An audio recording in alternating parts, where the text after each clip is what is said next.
gue nggak tahu ini cara nyebutnya gimana, tapi menurut gue Mac Jose ini itu tuh gak main-main banget deh. Kita lihat aja lah dari mouse mereka, imba banget. Pakai magnesium yang bikin bobotnya jadi ringan banget sampai di rebrand sama Noir ya. Keren kan? Nah, mereka baru aja ngerilis keyboard mereka, baru banget malah ya. Dan keyboard mereka ini full CNC, yang fiturnya adalah ngebongkarnya mudah banget. Oke, langsung aja kita bahas ini dia, Mac Jose GX87.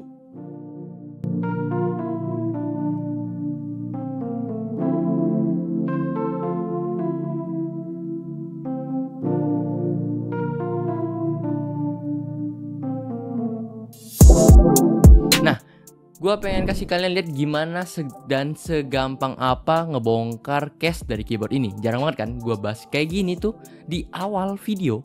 Oke, langsung aja kita lihat ya kan gimana cara bongkarnya. Cukup dipencet dan ditarik aja di sisi kiri dan di sisi kanan paling atas dulu.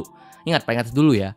Terus kalau udah keangkat tuh, kalian cabut bagian bawahnya atau bagian kiri kanan lah, pokoknya angkat aja semua. Dan congkel udah kelar gitu. Karena sistemnya cuma pakai lock aja, dan tapi itu cukup oke. Membuat kita lebih mudah untuk modifikasi keyboard gitu. Untuk congkelnya juga effortless sih menurut gua nggak perlu banyak tenaga, jadi cewek pun bisa ngebongkar keyboard ini. Nggak hanya cowok aja, biasanya kan butuh tenaga ya. Entah keyboard yang plastik case itu butuh tenaga banget. Kalau yang aluminium biasanya tuh kan ya udah dibaut lah ya. Setelah kita bongkar, kita bisa lihat beberapa hal di bagian dalemannya. Langsung aja dari bagian bottomnya, kalian bakal lihat ada 2 baterai ya. Kayaknya ini sama bongsornya kayak keyboard Keyboom yang kita bahas kemarin, yang akrilik campur alu itu ya.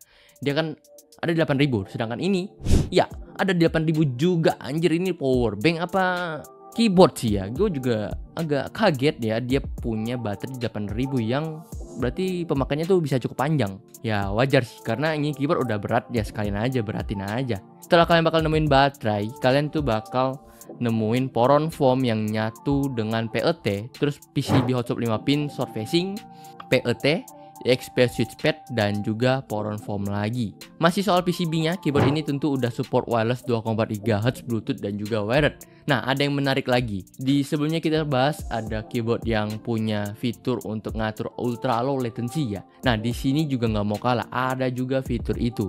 Itu kenapa gue bilang kayaknya keyboard kayak gini tuh udah harus inovasi. Nggak boleh kalah sama keyboard rapid trigger, karena kalau telat dikit aja keyboard rapid trigger udah bisa ngebantai pasar karena harganya udah mulai turun gitu. Jadi kalian bisa tuh atur polling rate-nya. Pertama bisa 500 sampai 1000, kalian bisa atur setting sendiri. Terus nggak sampai di polling rate doang, kan juga bisa atur response time dari keyboard ini. Tinggal digeser-geser aja sih ke ultra low latency.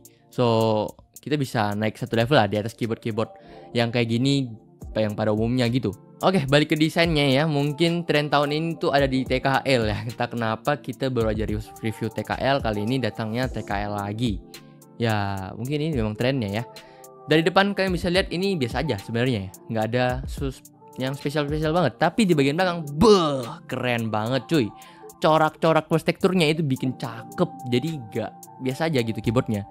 Karena gue udah terlalu biasa melihat keyboard alu yang belakangnya kosong aja, biasa. Terus bagian depannya juga nggak ada yang spesial.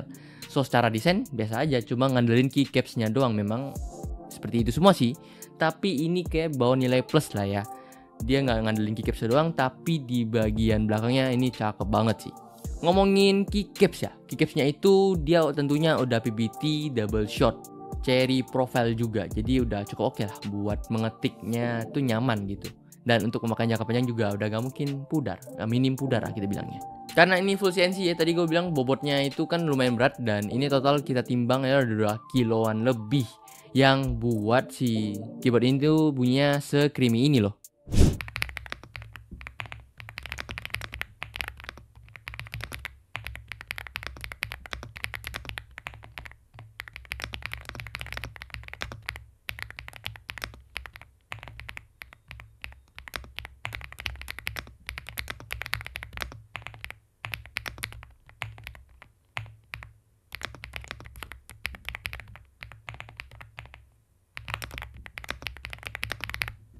Nah, gimana? Untuk varian sushi yang ditawarkan itu dia pakai Huano Matcha Latte.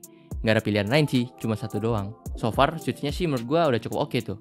Oke, kita lanjut ke harganya. Keyboard ini ada di harga 499 yuan yang kira-kira rupiahnya tuh 1,1 jutaan aja.